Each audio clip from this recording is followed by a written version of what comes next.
Hello students, इस video के अंतर्गत हम लोग प्रेजेंट कंटिन्यूअस टेंस यानी प्रेजेंट प्रोग्रेसिव टेंस के विषय में अध्ययन कर रहे हैं, जिसमें मुख्य टॉपिक है नॉन कंटिन्यूअस वर्ब्स, यानी ऐसी क्रियाएं जिनका कंटिन्यूअस टेंस के अंतर्गत प्रयोग नहीं करते। इन्हें स्टेटिव वर्ब भी कहते हैं, अस्थायी क्रियाएं, और इनका प्रयोग सामान्य अर्थ के अंतर्गत सामान्य मामले में कंटिन्यूअस टेंस में नहीं होता है। अर्थ के दृष्टिकोण से स्टेटिव वर्ब्स का प्रयोग निम्न कार्यों के लिए होता है। इन कार्यों के लिए यानी अर्थ के दृष्टिकोण से इन कार्यों का प्रयोग, इन क्रियाओं का प्रयोग निम्नलिखित कार्यों के लिए होता है। वर्ब्स ऑफ परसेप्शन या कॉग्निशन। ये क्रियाएं हैं सी, हियर, स्मेल, टेस्ट और फील। परसेप्शन या कॉग्निशन का मतलब क्या हुआ? मतलब यह हुआ कि जो ज्ञान, जो अनुभव हम अपने इंद्रियों के माध्यम से, शरीर के अंगों के माध्यम से प्राप्त करते हैं, वह स्वाभाविक रूप से प्राप्त होता है, जिसमें हमारी कोई इच्छा नहीं होती है, हमारा कोई प्रयास नहीं होता है। उसका कंटिन्यूअस टेंस में हम प्रयोग नहीं कर सकते, वो स्टेटिव वर्ब्स में। जैसे आंख है, आंख खुली है तो सामने जो वस्तु आएगी उसे हम देखेंगे, ज्ञान अर्जित करेंगे। अगर बगल में म्यूजिक चल रहा है, हम नहीं भी चाहेंगे, हमारी नहीं भी इच्छा है, कान खुला तो संगीत सुनाई देगा, उससे ज्ञान अर्जित होगा, अनुभव प्राप्त होगा। बगल में अगरबत्ती जल रही है, सुगंधित है, हमारे न चाहते हुए भी नाक है तो हमें सुगंधित महसूस होगा। कहने का मतलब यह है कि इंद्रियों के द्वारा जो ज्ञान या अनुभव हम प्राप्त करते हैं उसमें हमारा कोई प्रयास नहीं होता है, वो अस्थायी कार्य होता है। और उस अस्थायी कार्य के लिए हम प्रोग्रेसिव टेंस का प्रयोग नहीं कर सकते। अगर हम प्रोग्रेसिव टेंस का प्रयोग करेंगे तो अस्थायी कार्य कहलाएगा। क्लियर? तो उसी को यहां कहा जाए। पहले वर्ब्स ऑफ परसेप्शन, कॉग्निशन, ये क्रियाएं हैं सी, हियर, स्मेल, टेस्ट और फील। इन वाक्यों को देखिए। We hear with our ears, हम अपने कान से सुनते हैं। We see with our eyes, हम अपने आंख से देखते हैं। We feel that the bed is hard, हम महसूस करते हैं कि बेड कठोर है। We smell with our nose, और हम अपने कान से महकते हैं।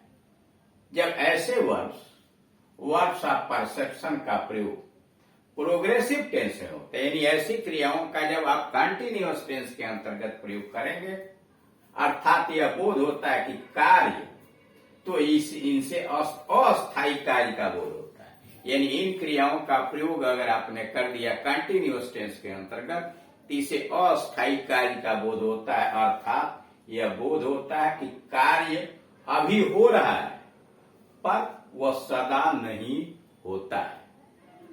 जैसे he is smelling a rose, वह गुलाब महक रहा है, बस इस समय महक रहा है, यह परमानेंट काम नहीं होता। The judge is hearing my case, जज मेरे मुकदमे को सुन रहा है, यह तत्काल की बात है, यह परमानेंट काम नहीं। अब आइए बी पर। Verbs of permanent mental states या activities. Verbs of permanent mental states या एक्टिविटीज यानी अस्थायी मानसिक क्रियाएं। स्टेटिव वर्ब्स का प्रयोग अस्थायी मानसिक अवस्था यानी परमानेंट मेंटल स्टेट बताने के लिए भी होता है। यानी स्टेटिव वर्ब का प्रयोग परमानेंट मेंटल स्टेट, अस्थायी मानसिक अवस्था को बताने के लिए भी किया जाता है।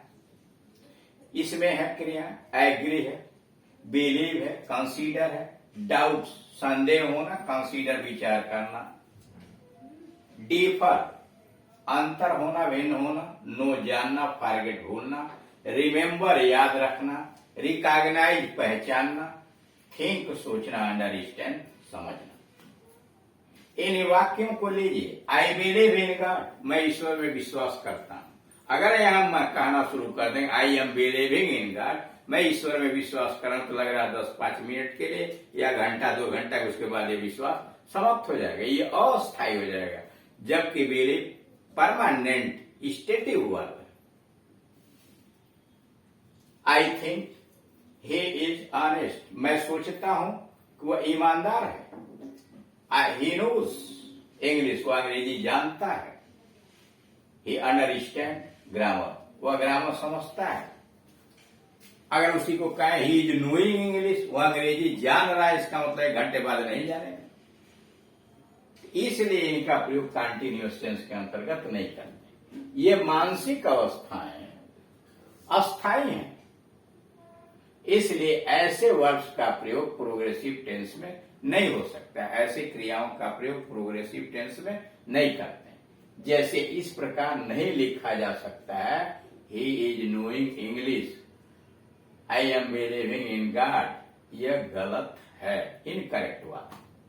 अब सी पर आइए, इमोशनल स्टेट्स, भावनात्मक दशा। स्टेटिव वर्ब्स का प्रयोग अस्थायी भावना, इमोशन व्यक्त करने के लिए भी होता है। जो मन की अस्थायी भावना है उसको व्यक्त करने के लिए भी होता है, क्योंकि भावनाएं अस्थायी होती हैं, वो बदलती इतना जल्दी नहीं है। जैसे लाइक है, लव है, हेट है, डिजायर है, dislike, hope, regard, want, wish, ये क्या है? यह अस्थायी भावनाएं हैं, इमोशंस है, हृदय के जज्बात हैं। I love her, I hate him, इन वाक्यों से अस्थायी भावना का बोध होता है। यानी ये वाक्य बताते हैं कि कार्य अस्थायी है, क्योंकि प्रेम करना या घृणा करना आज अस्थायी भावनाएं हैं। यदि ऐसे वर्ब्स का प्रयोग प्रोग्रेसिव टेंस में कर दिया जाएगा तो यह बोध होगा कि कार्य अभी हो रहा है, अर्थात कार्य अस्थायी नहीं है, केवल इस समय हो रहा है, कार्य कुछ देर के बाद बंद हो जाएगा।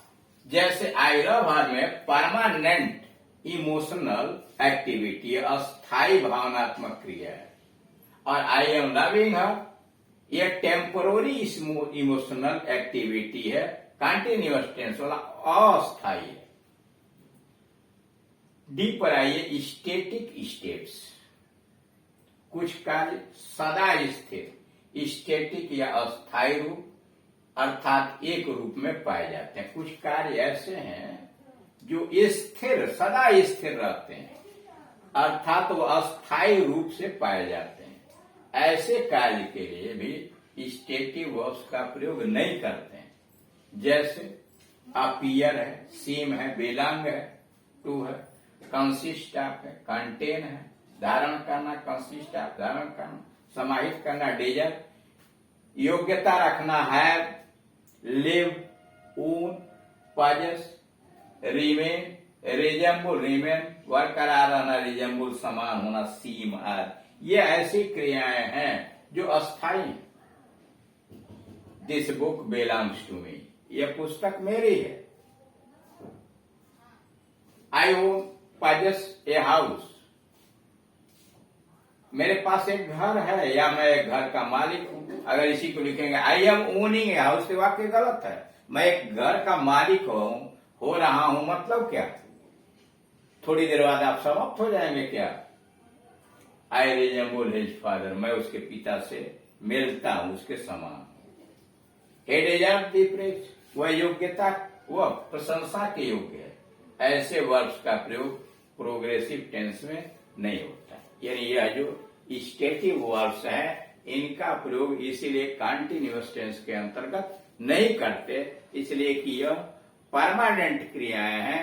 यानी सीधे लहजे में समझिए कि जिन क्रियाओं का प्रयोग अस्थायी रूप से कंटिन्यूअस टेंस में है, वो प्रेजेंट इंडेफिनिट टेंस में ही डाली जा सकती हैं, वो परमानेंट कहलाती हैं। कारण यह है कि जिस कार्य को करने में हमें कोई प्रयास न करना पड़े, हमारी कोई इच्छा भी न, स्वाभाविक रूप से प्रक्रिया चलती रहती हैं, उसमें कंटिन्यूअस टेंस का प्रयोग नहीं करते हैं, अन्यथा अर्थ बदल जाता